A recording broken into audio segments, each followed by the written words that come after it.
ada gerakan pramuka. Sekarang kalau pramukaan, sudah belum? Kalau gerakan pramuka, organisasinya. Kalau pramuka, orangnya, anggotanya, ya, peserta. Ya, ada anggota dewasa, ada peserta didik, anggota muda, ada juga. Ada anggota dewasa, anggota muda, dan peserta didik. Ya, anggota muda itu biasanya para pandega, ada di bangku kuliahan. Ya. Tapi kalau peserta didik, pandega bawah, pandega masih masuk ke peserta muda ya, atau pembina muda bisa. Karena di pandega SKU-nya harus ikut KMD. Padahal sudah mencapai SKU pandega. Kakak di kuliahan ikut pandega. Kalau kakak ikut pandega di SKU pandega ada 1 poin mengikuti kursus mahir dasar. Ya, kalau belum keterangan karena belum ikut kan? Iya. Setelah mengikuti KMD, kakak menunjukkan ijazah KMD langsung kakak berhak mengadakan pandega. Makanya pandega yang sekarang saya belum tahu nih. Kalau tanya ke kakak ini belum. Ya, belum KMD tapi sudah menyatakan pandega. Ini hati-hati. Kita harus punya prinsip. Kalau belum lulus jangan dipakai pandeganya ya. Ikut dulu KMD. Makanya sekarang sekolah-sekolah universitas mewajibkan KMD duluan ya kak ya. UHAMK sudah melaksanakan setiap tahun, PGSD sudah melaksanakan setiap tahun, PGMI, UIN sudah melaksanakan setiap tahun. Jadi kita nih sudah melaksanakan kegiatan KMD pada universitas tersebut ya, sebagai ijazah apa namanya, lampiran ijazah adalah KMD. Jadi kakak lulus sudah bisa menjadi pembina pramuka. Ya. Oke, kalau pramuka apa kan? Gerakan pramuka organisasi, pramuka anggotanya, kegiatan pramuka. Jadi kegiatan pramuka itu harus mempunyai. Jadi kalau di sapu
bagaimana prinsip dasar kepramukaan terhadap bangsa dan tanah air. Peduli. Kalau berbicara tentang peduli terhadap cinta tanah air, ya kakak-kakak semuanya, kita apalagi sebagai guru pasti sering mengalami atau mengajarkan kepada peserta didik bagaimana cara kita untuk peduli terhadap cinta tanah air atau bangsa. Salah satunya adalah bagaimana mengadakan upacara bendera. Bukan hanya kepramukaan ya, bagaimana sehari-hari atau setiap hari Senin kita mengadakan upacara bendera itu juga merupakan bagian dari cinta terhadap tanah air. Selain itu juga bagaimana ideologi bangsa kita atau misalkan dengan pedoman Pancasila juga, kita sebagai anggota pramuka harus senantiasa mengamalkan Pancasila. Bukan hanya satu Pancasila, tetapi ada 5 Pancasila. Yang tentunya pasti karena sudah hafal semua ya. Tidak perlu saya sebutkan satu persatu, karena nanti akan memperlama waktu. Selanjutnya adalah memperingati Hari Besar Nasional. Bagaimana di negara kita itu ada berbagai macam hari besar nasional yang itu juga merupakan bagian dari kita untuk menghormati dan menghargai jasa-jasa para pahlawan. Ya, bukan hanya pahlawan yang berjuang, karena perjuangan itu tidak berhenti dari zaman dulu atau semenjak kita merdeka. Tapi kita sebagai anggota Pramuka harus selalu memperjuangkan kemerdekaan Indonesia. Itu tentang peduli terhadap bangsa dan negara. Selanjutnya, peduli terhadap sesama hidup dan alam isinya. Kita tahu bahwa makhluk hidup itu bukan hanya manusia, akan tetapi ada juga tumbuhan, hewan juga ada. Dan bagaimana kita harus menghargainya?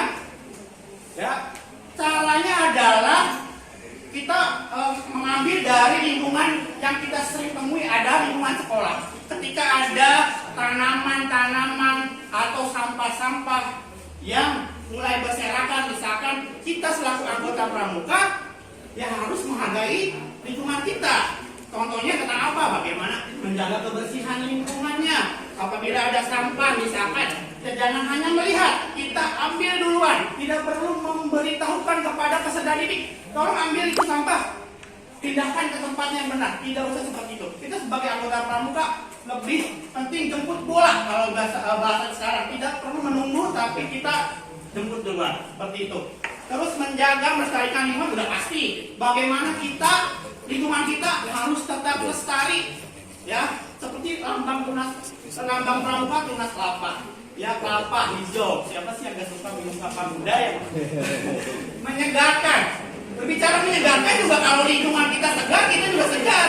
Ya, makanya di provinsi kita ini, terutama di Jakarta Selatan juga banyak taman-taman yang sudah mulai disiapkan atau dibangun oleh pemerintah Provinsi DKI Jakarta. Contohnya saya dari Tebet, mungkin kalau ada waktu bisa main ke Eco Park yang sekarang sudah dibuka. Itu bagus. Saling menghargai dan hormati, seperti itu. Salah satunya menghargai itu tidak harus dengan sesama manusia, tetapi ketika ada binatang, saat kita memelihara binatang tersebut, ya, kita tidak bisa hanya membeli atau memelihara saja tanpa menyayangi atau memberikan makan. Ya, misalkan kita membeli kambing, kita hanya beli saja, ditaruh di kandang, tidak bisa seperti itu. Tapi kita pun harus menyayangi dan memelihara hewan tersebut. Yang itu merupakan prinsip dasar dari yang tugas kelompok 3 dapatkan. Selanjutnya adalah kegiatan di alam terbuka. Teman-teman, kakak-kakak semuanya, seperti tadi kita laksanakan di pagi hari, bagaimana kata kajian Pramuka itu learning by doing. Pramuka tidak harus kita di dalam kelas melihat presentasi di dalam seperti itu. Pramuka bisa di mana saja, dengan satu gerakan pun, dengan satu kegiatan pun di lapangan, apalagi peserta didik. Ya, seperti yang saya rasakan waktu saya ikut kelas, anak-anak itu lebih sukanya di lapangan dibanding di dalam kelas. Makanya dia mencarinya guru olahraga.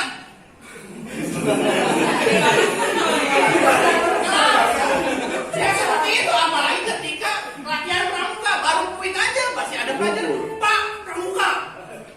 Nah, seperti itu, makanya dengan kegiatan alam terbuka ini kita akan tahu Pramuka identik dengan kegiatan alam terbuka. Salah satunya perkemahan, itu paling ditunggu. Ya, ada perjusami, ada persaming, ada perjumsal. Nah itu memang paling ditunggu, nginep.